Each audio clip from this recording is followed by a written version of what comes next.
하나님의 말씀을 함께 봉독해 올리도록 하겠습니다. 오늘 우리에게 주신 말씀은 마태복음 12장 1절부터 8절 말씀인 한 목소리로 봉독해 올리겠습니다.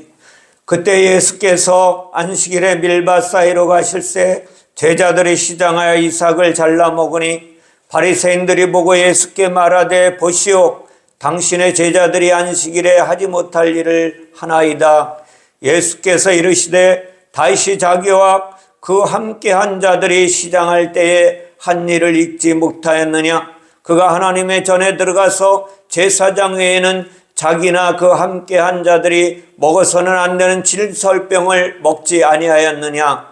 또 안식일에 제사장들이 성전 안에서 안식을 범하여도 죄가 없음을 너희가 율법에서 읽지 못하였느냐? 내가 너희에게 이르노니 성전보다 더 큰 이가 여기 있느니라.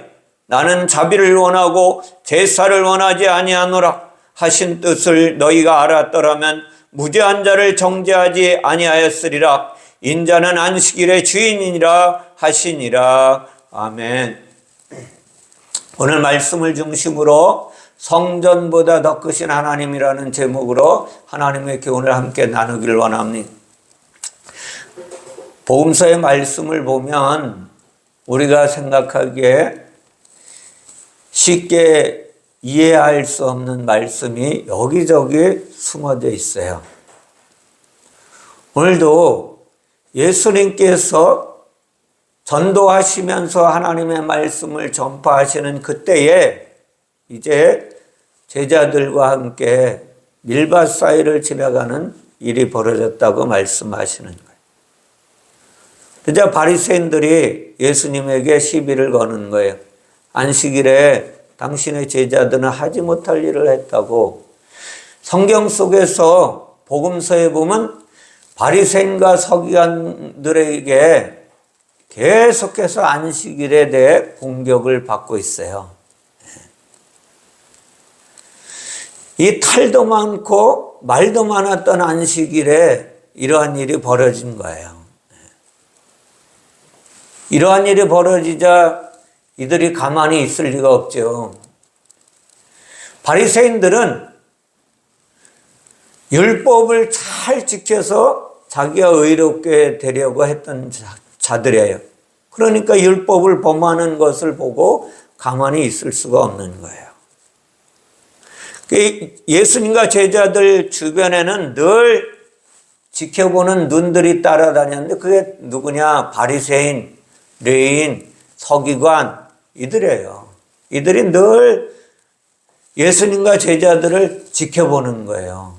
이들이 뭐 범법하지 않을까 하고. 그리고 예수님의 제자들과 함께 밀밭 사이를 지나가면서 이삭을 잘라 먹는 모습을 보고 가만히 있지 않는 거예요. 이들이 안식일에 하지 말아야 하는 일들을 했다고 비판하고 정죄하는 거예요. 두 가지 측면에서 제자들의 행위를 해서는 안 된다고 이들은 이야기하는. 먼저는 밀밭에 있는 이삭을 도둑질해 먹었다는 거예요. 그리고 두 번째로는 이들이 노동을 한 거예요. 안식일에 해서는 하지 말아야 될 노동을 했다는 것입니다. 안식일에는 어떤 일도 해서는 안 된다고 이들은 주장하는 거예요. 우리나라도 오래전에는 교회에서 목사님들이 하도 주의를 강조하니까 장로님들이나 권사님들이나 안수집사님들 신앙생활을 열심히 잘했던 사람들은 안식일에 모두 안에 빨래도 하지 못하게 했어요. 그리고 토요일날 다 해놓게 만들어요. 그것이 무엇인지 우리는 잘 알고 살아야 돼요. 바리새인들이 생각하기에는 안식일에 어떤 일도 해서는 안 된다는 거예요. 바리새인들의 비난에 예수님은 반응하시는데 뜻밖의 반응을 하십니다. 어떻게 보면 우리가 안식일을 범했으니 미안하다 라고 말하면 그냥 넘어갈 수도 있었어요. 그런데 예수님은 사과 대신에 반박을 하십니다. 사실 이 부분을 우리가 이해하려면 좀 어려워요. 이전에 수많은 목사님들이 부흥회를 할 때에 이 말씀을 하실 때에는 세상에 먹는 것으로 풀었어요. 세상에 먹는 것. 그걸로다가 풀어서 이야기를 하십니다. 그러나 예수님의 말씀은 이 땅의 세상에서 먹고 사는 일을 이야기하시는 게 아니에요. 예수님은 저 하늘나라로 끌고 가는 이야기를 하는 거예요.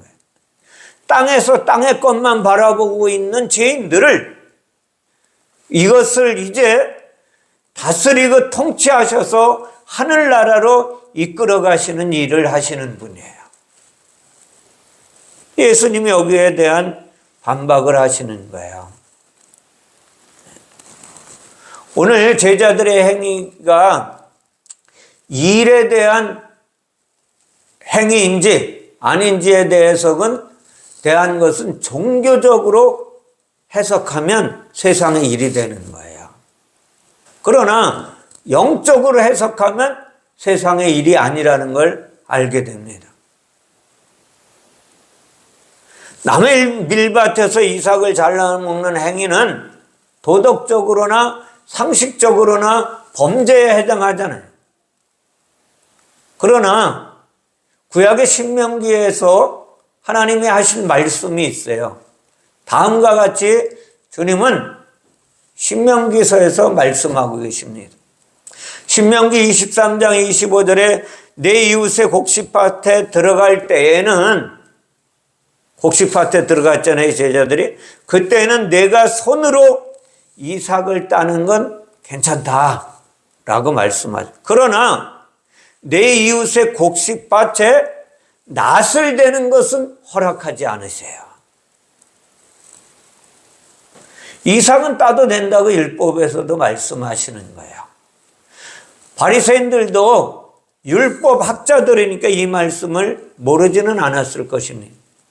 알면서도 비난하고 책망하고 정죄했다는 것은 이들은 세상 상식에 의해서 이야기했다는 거예요.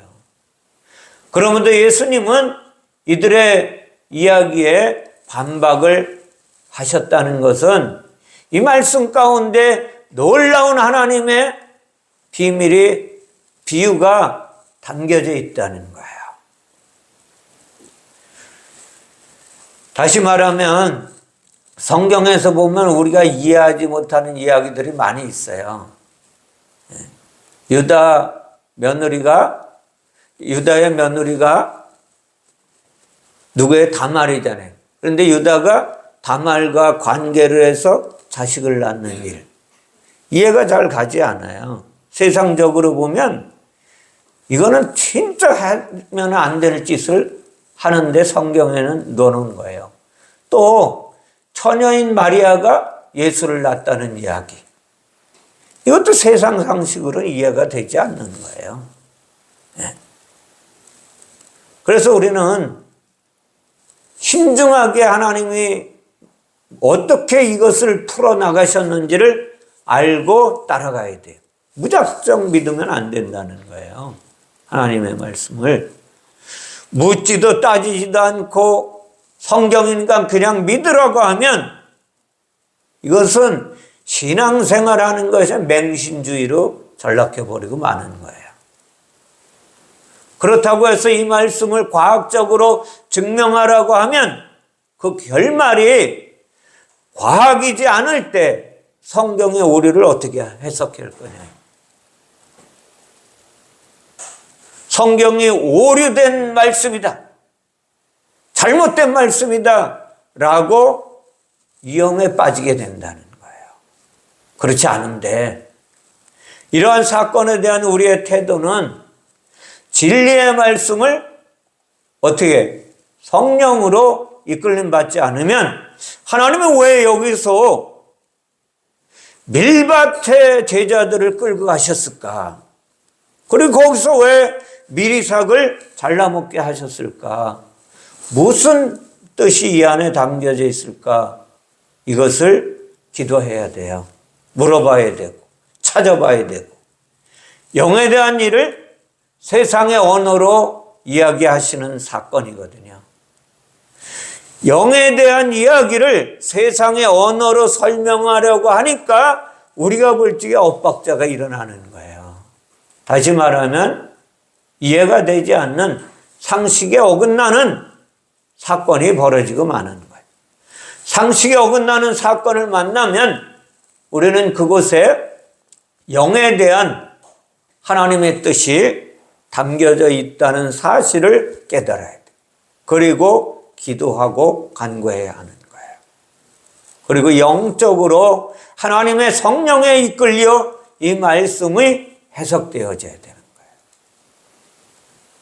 그러면 성령에 의해서 해석이 되어지면 하나님의 말씀은 1.1획도 버릴 것이 없게 되는 거예요. 아주 멋지고 찬란한 진리의 말씀을 깨닫게 되는 거예요. 나를 저 천국으로 이끌고 가시는 하나님의 길이 보이는 거예요. 안식일에 제자들이 하지 말아야 할 일을 한 것에 대한 예수님의 해석은 우리를 진리로 이끌기 위한 하나님의 방법이었다는 것을 아셔야만 해요. 먼저 사건의 현장으로 가보면 밀밭이 나오잖아요. 그죠? 밀밭으로 제자들이 갔어요. 밀밭을 원어로 보면 스포리모스라는 단어인데 이것이 무엇이냐? 뿌려진 거예요. 무엇이 뿌려진 것이냐? 영의 말씀. 다시 말하면 생명의 씨앗이 뿌려진 곳이 밀밭이라는 걸 알아야 돼요. 생명의 말씀을 뿌리신 곳, 그것이 밀밭이라는 거예요. 씨를 뿌리다는 이것은 밀밭이라고 번역했지만 이것이 반드시 밀을 필요는 없는 거예요. 보리가 될 수도 있고 옥수수가 될 수도 있는 거예요.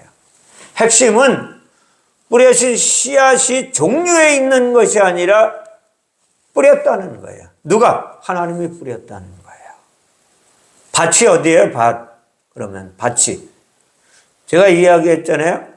성경에서 말하는 땅, 에레트나 밭은 다 우리의 마음 땅과 마음 밭을 이야기하는 거라고. 관점이 바뀌셔야 돼요, 이제는. 이제 주님께서 무엇을 밭에 밀밭을 가셨다는 것은 우리의 마음 땅에 씨앗을 뿌렸다는 거죠. 그리고 그것을 먹게 하시는 거예요. 그 이삭을 먹게 하신다는 거예요. 성경에는 예수께서 여러 가지 씨 뿌리는 비유를 말씀하세요. 마태복음 13장에서도 예수께서 비유로 여러 가지를 그들에게 말씀하여 이르시되 씨를 뿌리는 자가 뿌리러 나가서 뿌릴세라고 말씀하세요. 씨 뿌리는 이야기가 성경에서 많은 구절을 차지하고 있습니다. 씨 뿌리는 비유가 무엇이? 밀밭이라는 거예요. 밀밭. 그렇다고 해서 지금 씨 뿌리는 비유 전체를 볼 수는 없겠죠. 우리가 다 해석할 수는 없어요. 다행히도 복음서에서 씨 뿌리는 비유를 한 구절로 요약한 곳이 있는데 그것이 무엇이냐? 마가복음 4장이에요. 마가복음 4장 28절에 다음과 같이 말씀하십니다. 땅이 스스로 열매를 맺되 처음에는 싹이요 다음에는 이삭이요 그 다음에는 이삭의 충실한 곡식이라. 아멘. 제자들은 무엇을 잘라 먹었어요? 이삭을 잘라 먹었어요. 땅이 스스로 열매를 맺는데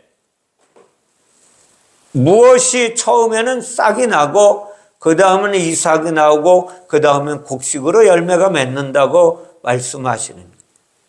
우리는 씨 뿌리는 비유에서 곡식의 양에만 관심을 두는 경우가 많아요. 그러나 성경은 곡식이 열리기까지의 과정을 심도 있게 다루고 있다는 걸 말씀하세요. 씨를 뿌리면 싹이 나니 그리고 그 싹은 줄기가 자라서 이삭을 맺고 곡식의 열매가 맺히게 됩니다. 이삭 속에는 곡식 알갱이가 들어있는 거예요. 실제로 마태복음 13장의 씨 뿌리는 비유 속에도 이러한 가정을 심도 있게 다루고 있습니다. 길가와 돌짝밭과 가시떨기, 이러한 가정의 환경에 대한 이야기입니다. 길가에서 시작한 이야기는 옥토의 결실을 맺고 맙니다. 이삭과 곡식은 열매입니다. 어떤 과정의 열매가 될까요?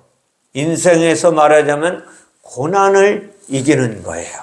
환난을 지나가는 것입니다.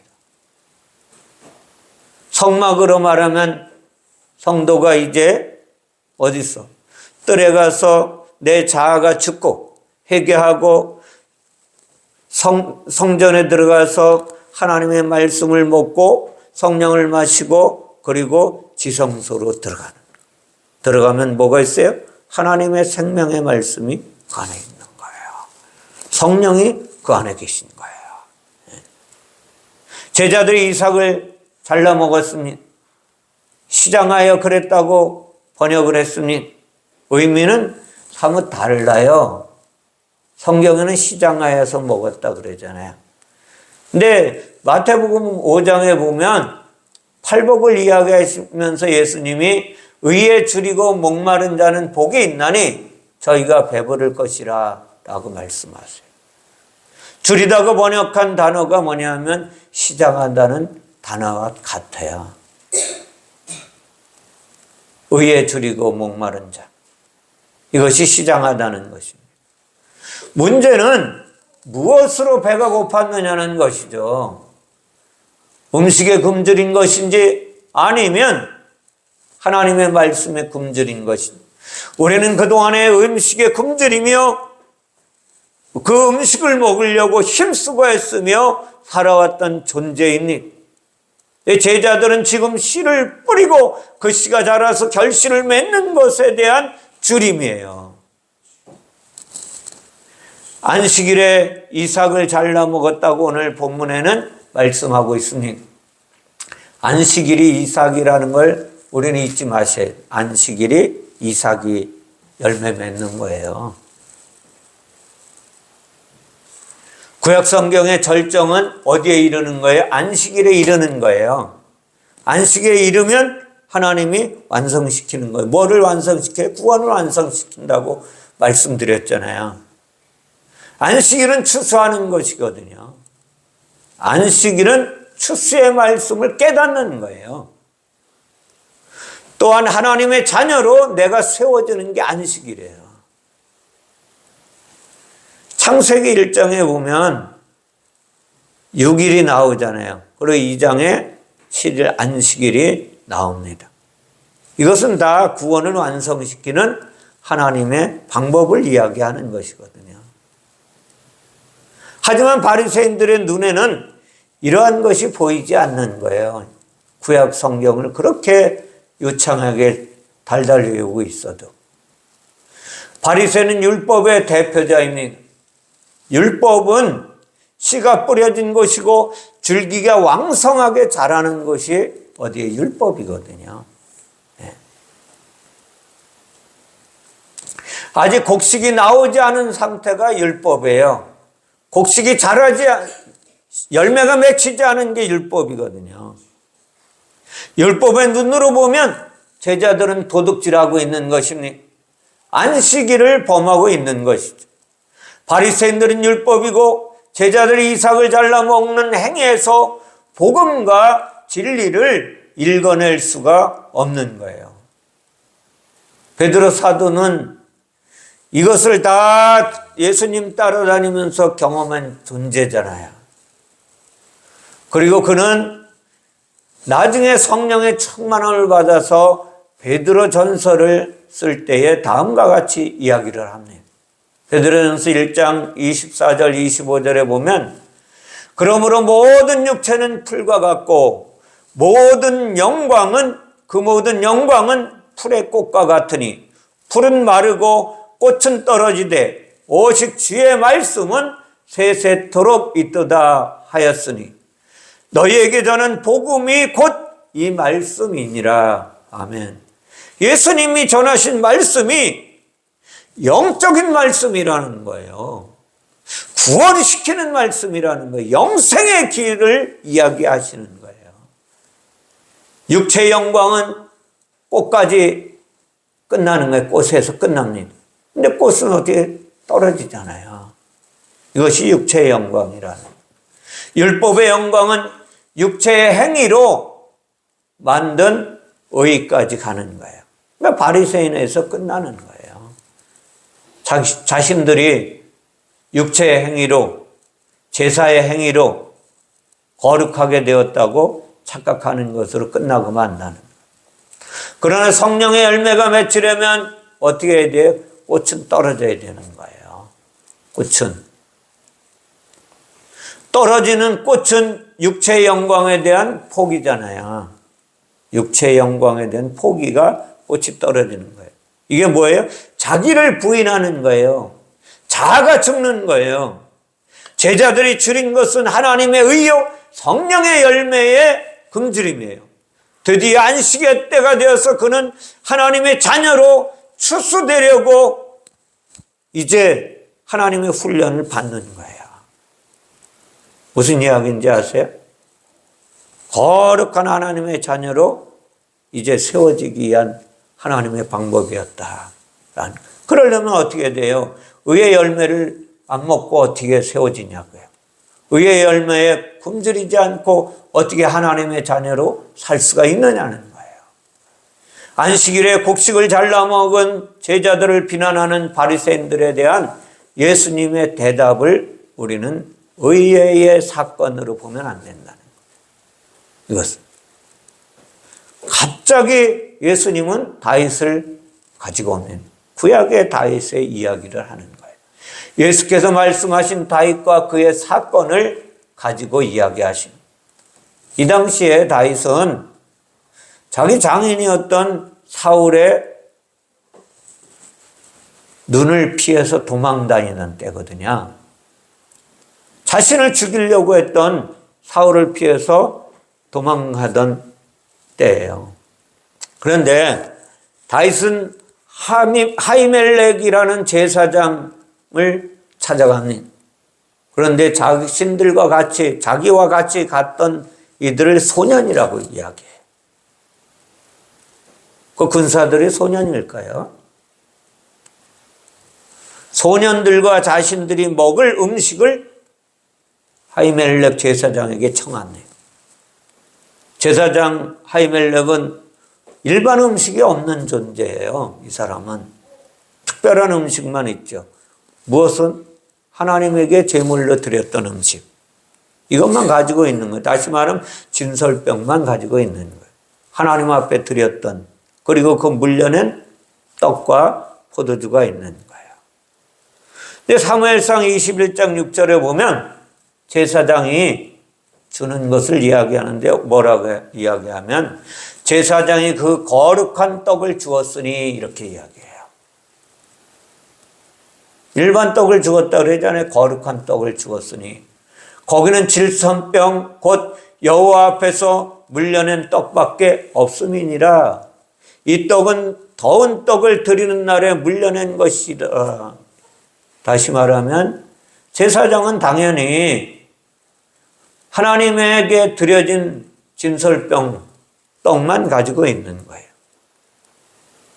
이것은 애견상으로 보면 제사장에게 있어서 평범한 거잖아요. 자기의 삶 가운데 하나님 앞에 드렸던 그것을 자신도 먹고 사니까.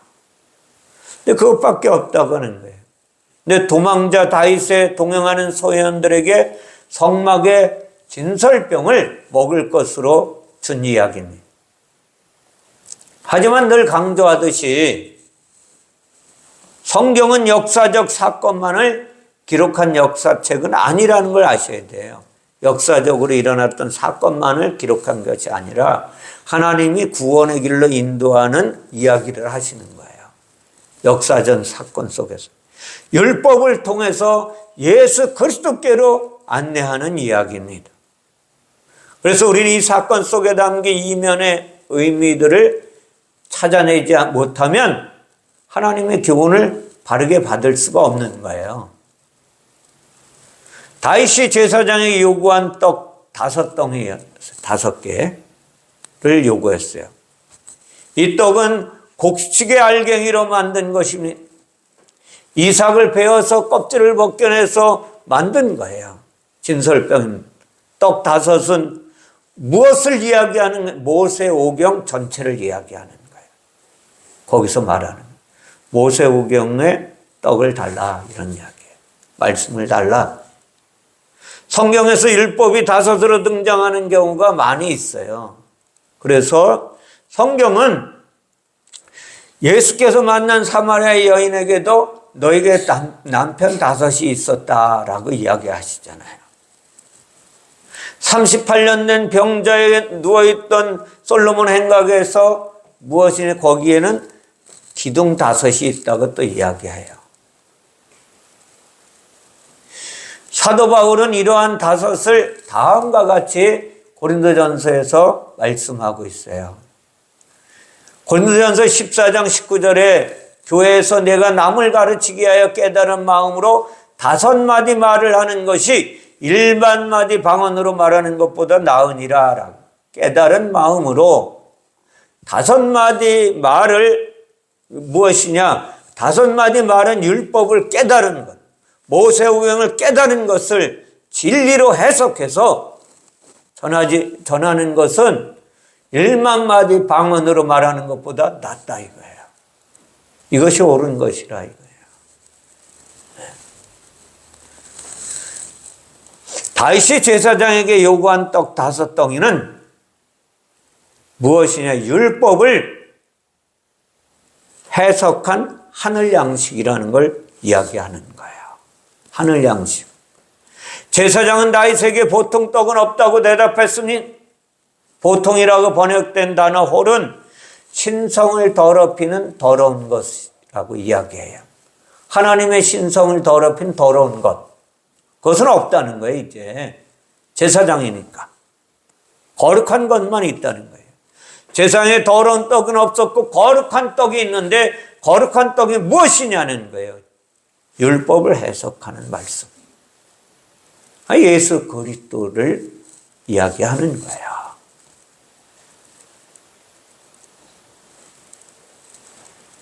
제사장 아히멜렉엔 거룩한 떡만 있었다고 말합니다. 하나님은 왕이시고 이 왕의 형제가 누군지를 알아야 돼요. 아히멜렉이라는 이름의 뜻이 무엇이냐면 왕의 형제라는 뜻이거든요. 왕의 형제가 누구를 가리켜요? 만왕의 왕이신 예수 그리스도가 왕의 형제예요. 성경을 풀어놓으면 히브리서 2장 11절에 보면 예수는 제사장이라고 말씀하셨거든요. 그래서 구약에 말하는 다윗에게 떡을 준 아히멜렉은 누구를 지칭하는 것이? 예수 그리스도를 지칭하는 거예요. 예표라는 것이죠. 이 땅에 있는 제사장들은 더러운 떡을 가지고 있으니 율법의 행위로 해석한 떡이죠. 율법을 행위로 의롭게 되는 것으로 해석해서 먹이면 더러운 제사장이라는 거예요. 제가 말씀드리는 내용이 무엇인지 잘 아셔야 돼요. 그래서 이 땅에서 강대상에서 전하는 말을 다 하나님의 말씀이 아닐 수 있다는 거예요. 율법을 진리로 해석해 놓지 못하면, 비유를 진리로 해석해서 전하지 않으면, 이것은 다시 말하면 더러워진 제사장이 말하는 거예요. 제사장은 갑자기 다윗과 함께한 소년들의 상태를 물어봤습니다. 소년들이 여자를 가까이 하지 않은 성결한 자들이라야 떡을 받아 먹을 수 있으니까, 더럽혀진 사람은 떡을 받아 먹을 수 없다는 거예요. 다시 말하면 새롭게 되지 않은 사람은 진리의 말씀을 받아 먹을 수가 없다는 거예요. 물과 성령으로 거듭나지 않은 사람은 진리의 말씀을 자기 마음밭에 심기지 않는다는 거예요. 다시 말하면 그런 말씀을 여기서 하는 거예요. 여자를 가까이 하지 않은 선결한 자들이냐고, 우리는 이 말씀을 계시록에서 사도 요한을 통하여 주님은 다음과 같이 해석해 주세요. 계시록 14장 4절에 보면 이 사람들은 여자와 더불어 더럽히지 아니하고 순결한 자라, 그렇게 어린 양이 어디로 인도하든지 따라가는 자며 사람 가운데서 속량함을 받아 처음 익은 열매로 하나님과 어린 양에게 속한 자들이라. 아멘. 여자와 더불어 더럽히지 않은 자, 우리가 세상에는 세상의 여자와 더럽히지 않은 자, 그런 이야기 하는 게 아니에요. 여자와 더불어 더럽히지 아니했다는 것은 순결한 자거든요. 다시 말하면 육체적으로 살지 않았다. 원래 죄인인데 여자와 더불어 더럽히지 않았다는 것은 죄가 어떻게 됐다는, 깨끗하게 씻음받은 자다, 이런 이야기예요. 하나님의 어린 양에게 속했다, 이거죠. 다시 말하면 그러니까 제사장이 요구한 다윗의 소년들의 성결은 신약에 오면 성령으로 거듭난 자들 예표하고 있다는 거예요. 그리하여 하나님의 영과 동행하는 자들을 이야기하는 그런 사람들만 진설병을 먹을 자격이 있다는 거예요. 구약의 모든 이야기는 비밀이에요. 하나님이 구원하시는 비밀이 그 안에 담겨져 있다는 것입니다. 그런 사람들만 진설병을 먹을 수 있고, 다윗과 함께한 소년들이 3일 동안 여자를 가까이 하지 아니하였다라고 이야기해요. 구약에서. 성결하다고 대답하는 거거든요. 3일 동안은 무슨 이야기냐면 성막 안의 이야기예요. 뜰과 성전과 지성소, 이거를 이야기하는 세 단계를 우리에게 가르쳐주고 있어요. 우리가 앞에서 본 바 씨가 싹이 나고 줄기가 자라고 이삭이 맺히는 세 단계가 무엇이냐? 인간이 어떻게 돼서 성막 안에 뜰에 가서 자아가 죽어야 돼요. 그리고 거듭나는 거예요. 그리고 하나님의 말씀을 깨달아서 진리 가운데 살아가는 자가 하나님의 떡을, 미리삭을 먹을 수 있는 존재라는 거예요. 다윗과 동행한 소년들은 율법을 통해 구원의 설계도를 이야기하는 거예요. 구원의 주님을 바라보는 자들이라는 거예요. 다윗의 대답을 들은 제사장은 그들에게 떡을 내어준 거예요. 그 떡은 여호와 하나님 앞에서 물려낸 떡이라는, 이건 뭐예요? 거룩한 떡입니다. 여호와 앞에 있다가 이 세상에 온 떡이 누구예요? 예수 그리스도예요. 이걸 이야기하는 거예요. 요한복음 6장 32절 33절에 보면 예수께서 이르시되 내가 진실로 너희에게 이르노니 모세가 너희에게 하늘로부터 떡을 준 것이 아니라 내 아버지께서 너희에게 하늘로부터 참떡을 주시나니 하나님의 떡은 하늘에서 내려 세상에 생명을 주는 것이니라. 아멘. 진설병은 하나님 앞에 있다가 세상에 오신 말씀의 떡, 예수 그리스도를 가리키는 거예요. 무슨 이야기인지 아시겠어요? 세상의 떡은 마귀가 예수께 요구한 돌로 만든 떡이잖아요. 그죠?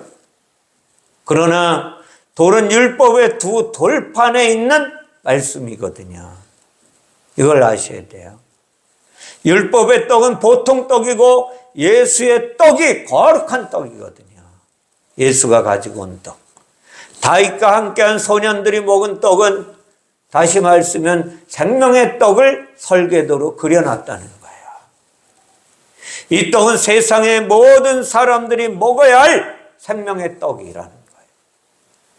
그 떡을 먹어야 모든 사람들이 참 안식에 들어가게 되는 거야. 참 안식에 들어가는 것입니다. 생명의 떡을 먹는 것이 무엇을 이야기하는? 안식을 이야기하는 거예요. 이제 안식에 도달한 것입니다. 이들은. 요한복음 6장 51절에도 나는 하늘에서 내려온 살아있는 떡이니 사람이 이 떡을 먹으면 영생하리라. 내가 줄 떡은 곧 세상의 생명을 위한 내 살이니라 하시니라. 아멘. 제사장들은 성전 안에서 안식을 범하여도 죄가 없다는 걸 아셔야 돼요. 제사장이 뭐예요? 베드로서에서 말하고 있잖아요. 너희는 대제사장이라고 얘기해요. 한 사람 한 사람이 제사장이요. 하나님 나라의 거룩한 자라는 거예요. 나라는 거예요. 거룩한 나라를 받겠다는 거예요. 그 제사장이 되면 어떻게 돼요? 안식일에 떡을 먹는 거예요. 그러니까 이삭을 잘라 먹는 거예요. 안식일에. 그러니까 율법에서 자유하게 되는 거죠. 율법에서 자유한 자가 되는 거예요. 히브리서 4장 10절 11절에 다음과 같이 이야기합니다. 이미 그의 안식에 들어간 자는 하나님이 자기의 일을 쉬신과 같이 그도 자기의 일을 쉬느니라. 자기의 일이 뭐예요? 세상 일이거든요. 그러므로 우리가 저 안식에 들어가기를 힘쓸지니 이는 누구든지 저 순종하지 아니하는 본에 빠지지 않게 하려 함이라. 아멘. 네. 안식일에 하늘의 양식을 먹는 거예요. 안식에 들어가지 않는 것이 불순종이라는 걸 우리는 알아야 돼요. 율법에 머무는 것이 불순종이니 바리새인들은 오늘 율법에 머물러서 안식에 들어가서 이삭을 잘라 먹는 제자들을 책망하고 정죄하는 거예요. 율법을 가로질러 영원한 생명이신 예수 안에 들어가는 것이 안식이에요. 왜? 예수님이 안식일의 주인이니까. 예수께서 율법을 다 이루셨다고 말씀하신 것을 우리는 믿고 하나님의 보좌에 담대히 나아가는 것이 안식이에요. 믿음의 주에 온전케 하시는 예수 그리스도를 바라보고 예수 그리스도 안에 사는 것이 참 안식이라는 것을 우리에게 가르쳐 주시는 것입니다. 참 안식에 들어가는 것은 무엇이냐? 안식을 범하는 거예요. 이것은 무죄라는 거예요. 그러니까 율법의 안식을 범해야죠. 율법의 안식에서 율법에서 자유하는 거예요. 이것을 주님은 우리에게 교훈해 주시는 거예요. 그래서 예수께서 제사장 아히멜렉을 이야기하시는 거예요. 그리고 제사장보다 내가 더 크다라고 말씀하십니다. 예수님은 솔로몬 성전보다도 더 크다고 말씀하십니다. 예수는 하나님이심으로 세상에 어떤 것보다도 크신 하나님이세요. 이것을 잊지 마시기 바랍니다. 예수님과 함께한 제자들은 다윗과 동행했던 소년들을 다시 비유로 설명하시는 하나님의 의의 말씀을 이야기하시는 거예요. 예수님을 통해 하나님 앞에서 나온 말씀을 율법이 아니라 진리로 배우는 자들이에요. 제자들은. 그러니까 이들은 이제 이삭을 잘라 먹어도 안식을 범해도 괜찮다는 거예요. 안식에서 자유하니까. 그러므로 그들은 율법의 더러운 떡을 더 이상 먹어서는 안 되는 거예요. 하나님이 주시는 떡을 먹는 거예요. 그들은 진리의 떡, 진설병을 먹어야만 하는 것입니다. 예수께서 이러한 내용으로 결론 짓는 것이 반박하시는 거예요. 사무엘상 15장 22절에 나는 자비를 원하고 제사를 원하지 않는다라고 주님께서 말씀하세요. 이 율법을 이제 결론적으로 말씀하시는 거예요. 사무엘상에서 이야기하는 것. 제사가 뭐예요? 율법이잖아요. 그러니까 율법의 제사를 원하지 않는다는 거예요. 율법은 성막의 뜰에 있는 거예요. 성막의 뜰은 이제 막 싹이 나서 줄기가 올라오는 것을 이야기하는, 열매가 아직 맺혀지지 않은 거예요. 율법의 제사는 더러운 떡입니다. 하나님은 우리가 율법에 머무르는 것을 원하지 않으시는 하나님이세요. 하나님이 원하시는 것은 자비를 원하고 계신 거예요. 하나님의 자비. 하나님의 자비와 긍휼이 뭐예요? 구원을 말씀하고 있는 것입니다. 구원은 율법에서 진리로 넘어가는 과정입니다. 구원은 줄기에서 곡식이 열리는 것을 말씀하고 있는 거예요. 구원의 자비는 줄인 자를 먹이시는 하나님의 사랑이에요. 자비는 성막의 뜰에서 성소를 지나 하나님의 보좌 앞인 지성소에 이르도록 인도하시는 하나님이시라는 거예요. 하나님의 은혜는 곡식을 손으로 비비어 알곡을 취하여 먹어야 하는 거예요. 껍질을 벗겨내고 알곡을 떡으로 먹어야 되는 것입니다. 알곡 되시는 분이 누구인지 알아야 돼요. 그 알곡이 누구냐? 그거죠. 예수님은 이 미를 다음과 같이 이야기합니다. 요한복음 12장 24절에서 내가 진실로 진실로 너희에게 이르노니 한 알의 밀이 땅에 떨어져 죽지 아니하면 한 알 그대로 있고 죽으면 많은 열매를 맺느니라.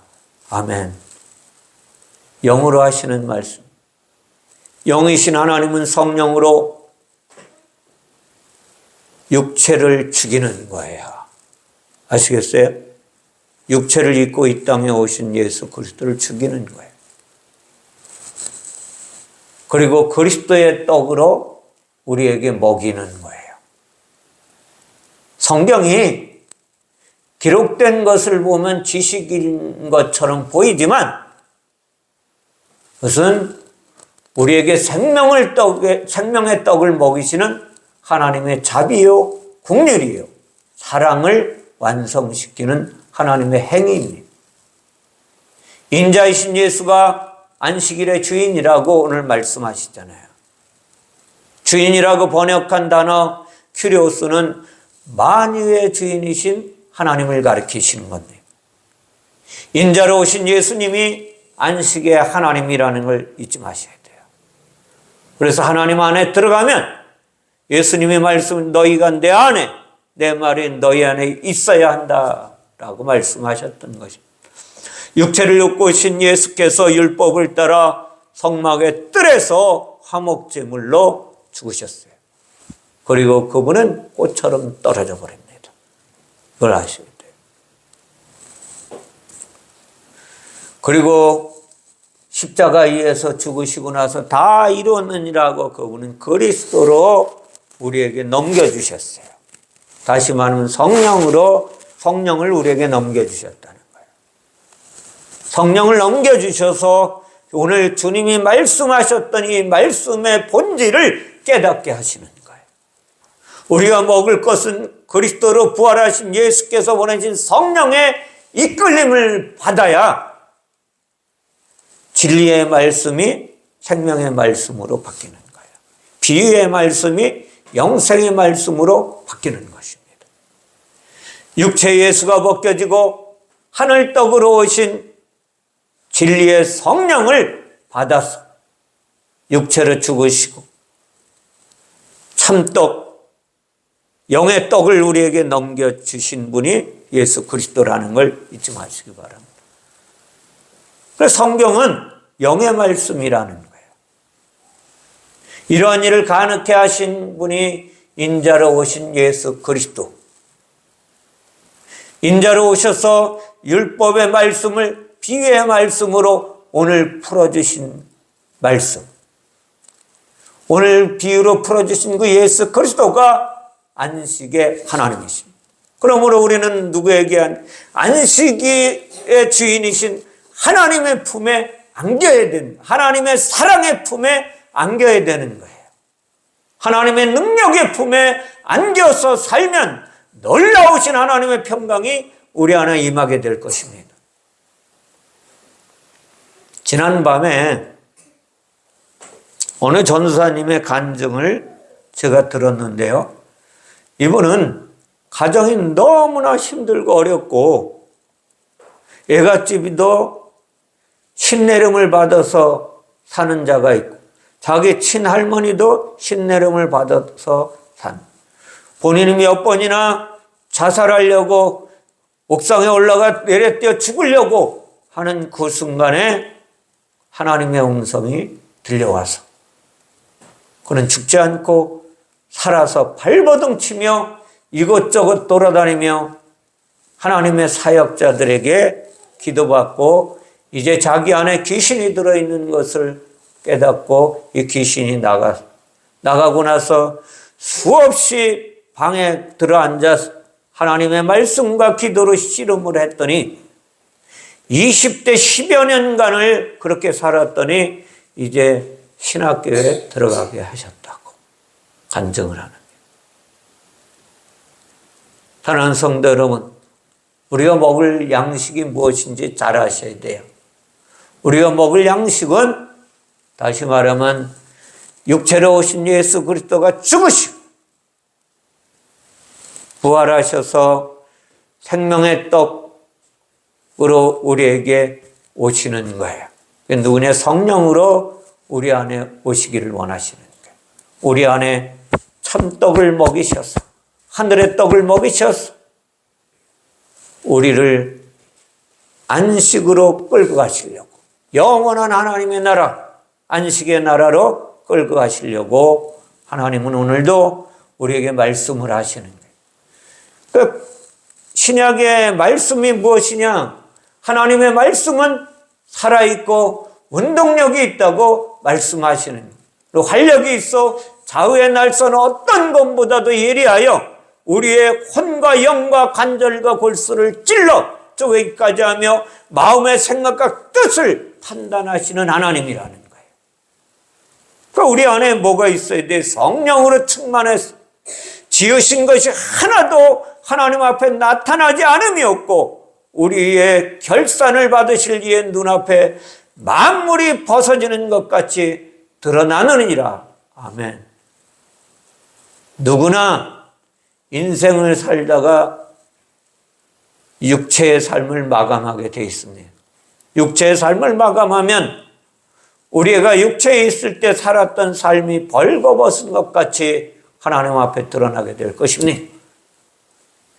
아니면 하나님이 불을 질러나 성령의 불로 태워버려서 우리가 그동안에 이 땅에서 육신적으로 살았던 모든 것은 태워져 없어질 것입니다. 전도하시며 다니셨던 예수께서 율법적인 삶을 살아가던 바리새인들의 말에는 남을 판단하고 비판하고 정죄하는 말이었어요. 예수께서 제자들을 데리고 어디로? 안식의 나라로 인도하기 위하여 끌고 다니던 그 시절에 하셨던 말씀이에요. 죄 가운데 살면서 영생을 얻기 위하여 성경을 부지런히 연구하며 가르치던 그들은 내가 죄인인 것도 모르고 자신의 열심과 노력으로 의롭게 되려고 힘쓰고 애쓰던 사람들이었습니다. 도덕적으로 이성적으로 흠이 없는 자들처럼 보여 많은 사람들의 존경을 받으며 살았던 자들이었지만 그들의 속사람은 변하지 않은 거예요. 겉사람은 변한 것 같지만 속사람은 변하지 않은 거예요. 오늘 예배하는 저와 여러분 모두는 깨달으셔야 돼요. 그리고 하나님을 바로 알고 살아야 되는 거예요. 나 중심이 아니라 하나님의 말씀 중심의 삶으로 바뀌어야 되는 것입니다. 우리 모두는 오늘 제자들과 같이 의에 줄이고 목마른 자가 되어야만 하는, 그리고 하나님의 말씀을 듣고 보고 하시는 하나님의 말씀을 따라서 영의 양식을 먹어야 되는 거예요. 그리고 그 영의 양식으로 참 만족을 누리며 살아가는 하나님의 사람들이 되시기를 주님의 이름으로 축원을 드립니다. 오늘 예배 가운데 함께 말씀을 받은 저와 여러분 모두가 성령의 충만함을 받아서 의에 줄이고 목마른 자가 되시기를 바랍니다.